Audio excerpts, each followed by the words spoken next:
So we have Joker Out here today with us. Welcome, guys. Hello. Hi. Hi. So how are you? You have big news, new song and everything. How are you doing?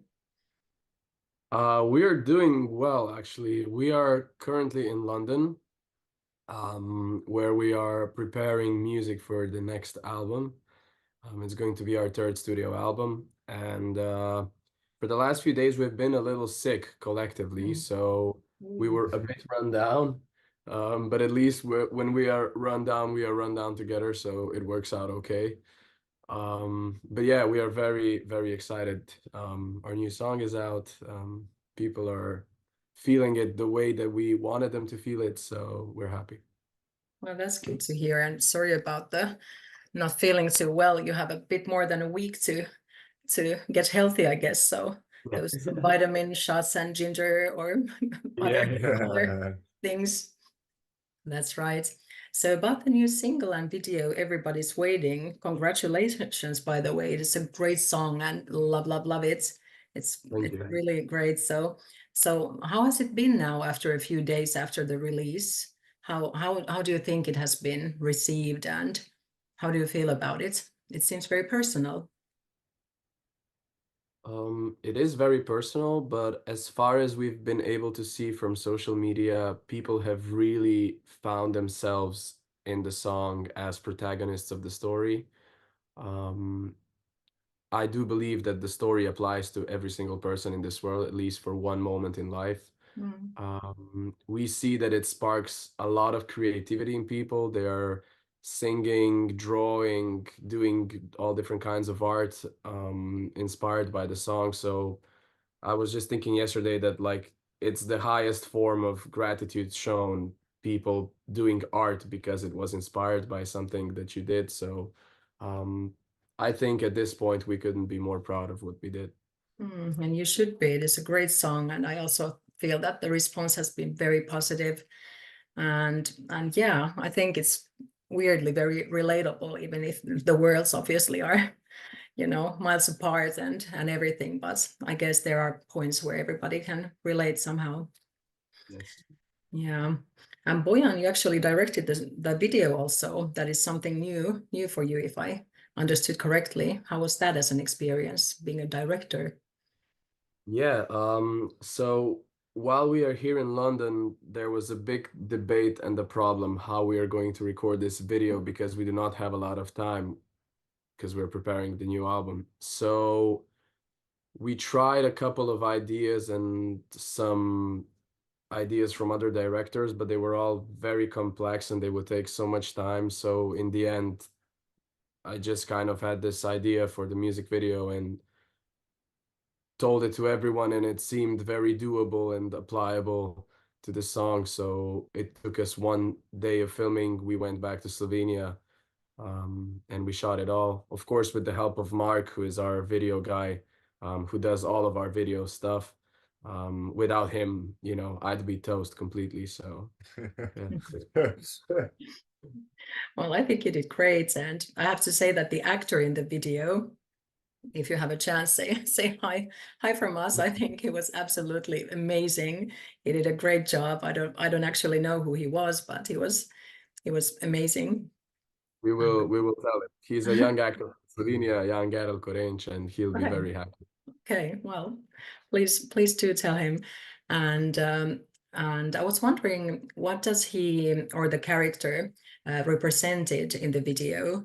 A very pained character, but at the same time, sharing their light to you guys one by one, and then his own light dimming, and you giving him your light and all that. I've been trying to analyze this. So how would you describe the meaning? Well, I kind of imagined him being every single person in this world. So he kind of represents someone who, as we all do, just wakes up in the morning and has 30 minutes at least to himself when he's alone with his own head and his own thoughts. And he kind of goes through all the emotions that are pent up in him with the help of the music, we are obviously just illusions for him, but in some moment we become kind of a reality. And I just wanted to kind of show that we need people to inspire us, and they also need us to inspire them and make them happy and make them feel better in moments when it's not the easiest for them. So it's kind of intertwined and impossible to live one without another. So yeah. Yeah, wow. So this is your, I think, second song in English. Previously, you've been singing and writing in Slovenian mostly. So how would you describe it? I think these lyrics, they're very deep and as I said, personal and also handling quite difficult themes. So was it easier even or more difficult to somehow pour your heart out in a foreign language, or did it somehow give it some space to really let go? How was that as an experience? I have to say this song would definitely not come to life if I didn't write it in English, because I don't know, the words and the thoughts that I had somehow felt like they could come out of me only in that shape or form. Maybe I'm too familiar with myself in Slovene. Maybe I'm too, I don't know, obligated to say the right things, not just to other people, but to myself as well. So it was kind of like opening a window and letting the breeze come out. Yeah, I think I really like writing in English language. It definitely gives me a different perspective of writing and like mental state. I want to try and battle as many languages as possible in the future, because I believe that each language has its own like specialties, and the voice sounds different in different languages because you have like a different setup of the throat. So it's an interesting game. Yeah, wow. That's really interesting to hear. And let's jump to Finland for a little bit. Yes. You're coming here quite shortly, and you actually kind of were here in a little bit just a while back. We had UMK, the Finnish national Eurovision selection, and all of a sudden you guys were there. Not Bojan and Jure, you were suddenly there on screen giving the Slovenian points. So that was nice. And it was a huge arena. And how did it feel to have this whole Finnish arena suddenly screaming at you? I don't know if you heard it, but people were screaming. We were just hoping for good internet. Okay. So I'm gonna put it in the middle. Okay, so that was all you could concentrate on. That is so true. It was really nice to hear all the arena screaming when we pop up on the window. Yeah, it was really cool. Yeah. What's special for us, because when we were in Tampere last time, we obviously went past the Nokia arena. And I remember we were speaking with Käärijän, and he was like, one day we make this arena. Yeah, when will that happen? Maybe you need to start a joint tour or something, Maybe around we Finland. do. We're gonna plan it now. We're gonna be in Finland in less than 10 days. In 1 week. In 1 week, yes. Yeah. And you really, have a special place in the Finns' hearts, I have to say. I mean, you obviously already won the gold record here. Congrats again.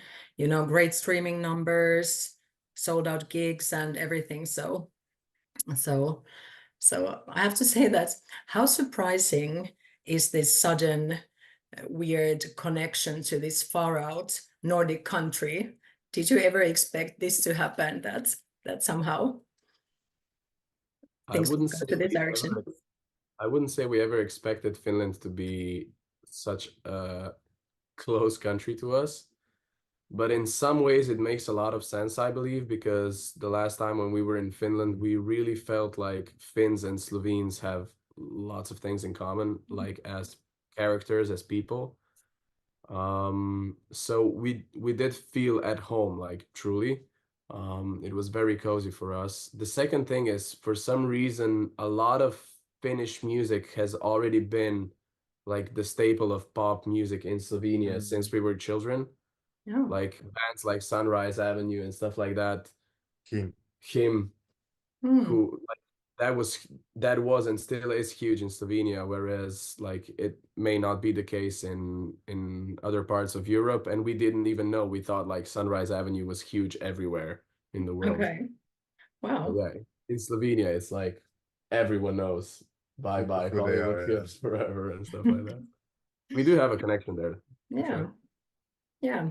And I think so too. The Balkans and the Finns, there's something similar in spirit even, or something like that. So Yeah. agreed there. Yeah. So you will be here shortly. And last time you were here, actually me and Emilia, we went to your shows and it was very great. Very much enjoyed it. And I remember one moment, I think it was in Logomo, Turku, and you, Bojan, you sort of made this, because I felt that there was a very big connection between you guys, all of you and the audience. And then you made this like little hand movement. It wasn't like a huge waving or anything, but just like this tiny, teeny movement. And the entire audience just, followed. And it was like this magical moment with this connection between the band, you, the audience. And I don't know, does it resonate back? And does it always happen? Or how does it feel? I'd say it does strongly resonate with us. We definitely remember the concerts where magic like that happens.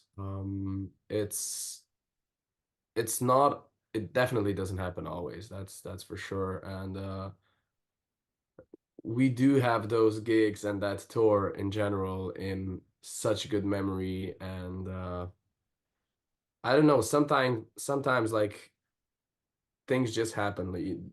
There is nothing explainable about it, I guess, in what we do. It's just like if a spark goes off, people may be triggered by this, and suddenly you have a wave.